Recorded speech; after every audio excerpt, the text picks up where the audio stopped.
So here's how today's video was supposed to go. I had ordered a new lens and it was supposed to arrive on the day that I was due to be on a shoot. I was going to record me opening the front door, me receiving the package, me do a whole unboxing, but I checked the tracking and it was literally around the corner, but the truck did not move.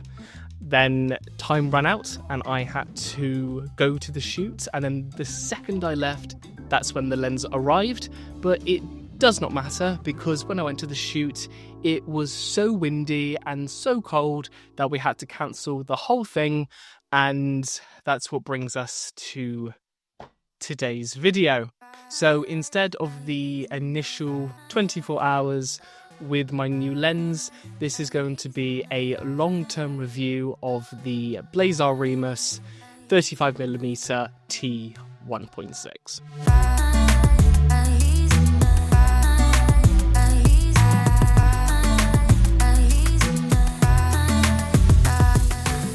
So first things first, Blazar has not paid me to make this YouTube video today. I bought this lens out of my own money because I love what Blazar are doing with their lenses at the moment, and I wanted to be a part of it. So just a bit of a backstory to my history with lenses. I would say apart from maybe like one or two, I've always shot on Sigma because they were cheap at the time when I first started my career, and it's all I've ever used. When it came to progressing in my career and, switching from a photography camera to a cinema camera, I wanted to delve into cinema lenses. But if you look at the prices of Sigma ones, they're quite expensive. Over the past couple years, brands like Sony and Samyang and Seven Artisans have been producing really cheap alternatives to a cinema lens at a really high quality, but they just didn't really grab me. It didn't offer what I was after compared to a very stereotypical spherical lens. However, a company that I stumbled across called Blazar were offering 1.5 times stretch anamorphics at a very, very good price. And so I thought, do you know what? At around a 700 price tag, it would be rude to not at least give them a try.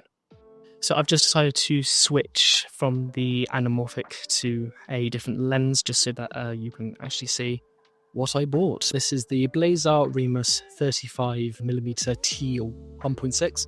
The reason why I went with this one is for two reasons. One, the 35mm focal length is my favourite out of all the choices out there, but another reason is that this was the only one that Blazar sold in a Super 35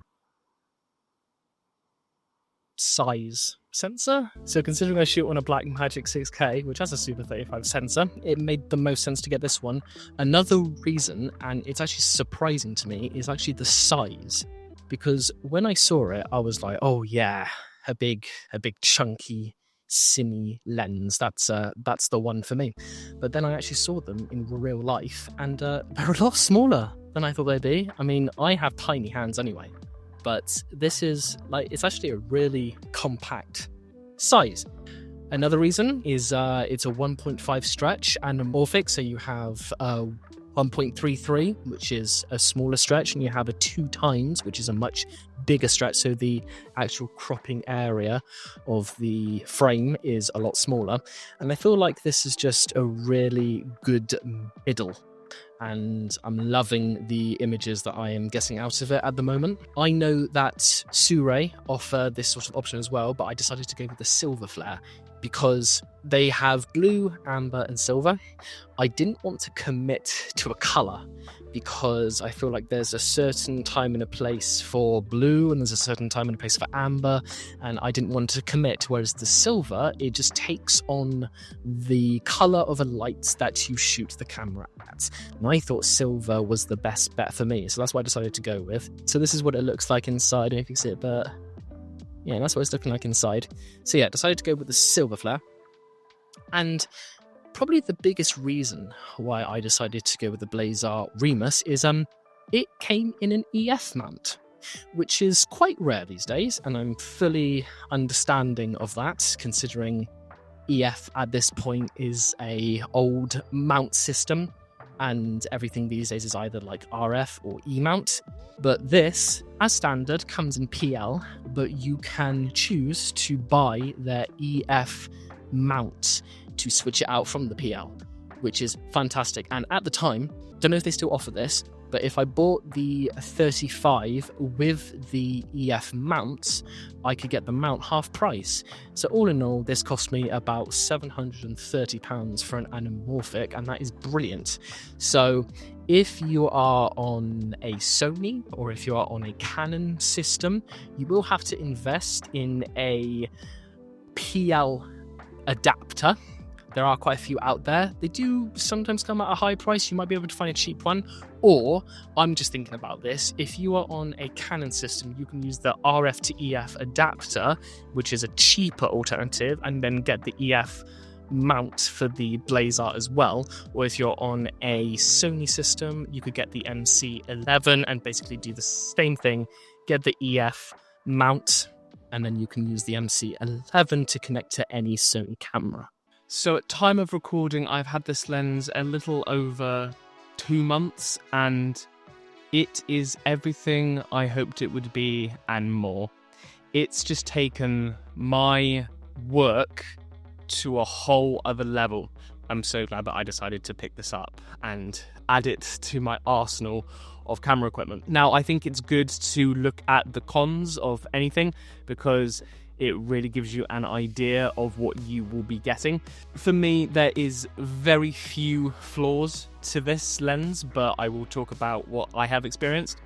First off, the minimum focus distance is shocking. Essentially, you can't get close up to things unless you use something like a diopter, which will change the minimum focus distance, and I have invested in that. I just got some 20 quid ones off of Amazon, which can destroy the image because the diopter glass is not as clean and fresh as this sort of glass, but that has helped a bit.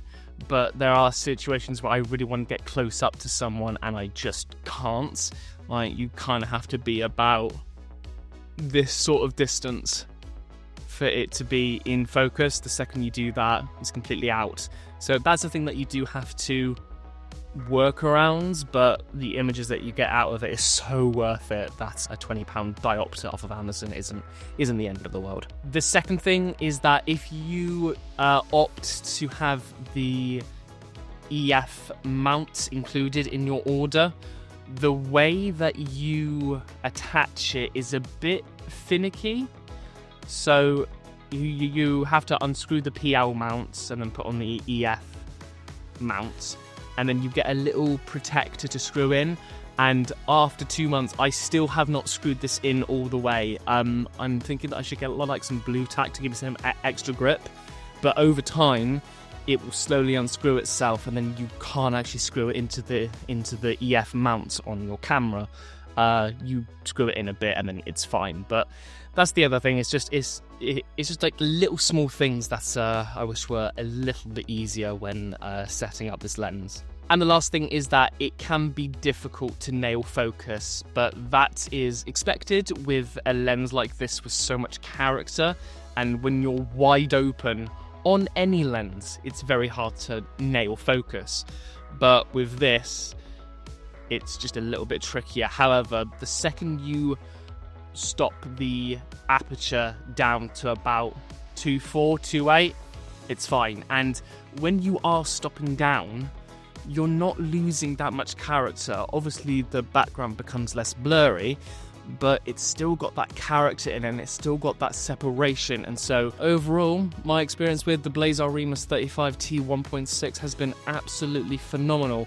In the past 2 months, I have had the opportunity to try out the full set, which was the 45, the 65 and the 100. They are just as beautiful as this, and they were all full frame, so it works for even more cameras out there. So I think in the future I will be picking up the whole set, because the image out of this is what I have been after since the start of my career. Thank you for watching today's video, guys. If you've enjoyed the content that you've seen today, then make sure to like, comment and subscribe.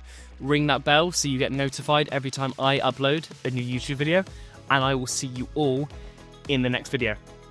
Cheers, guys.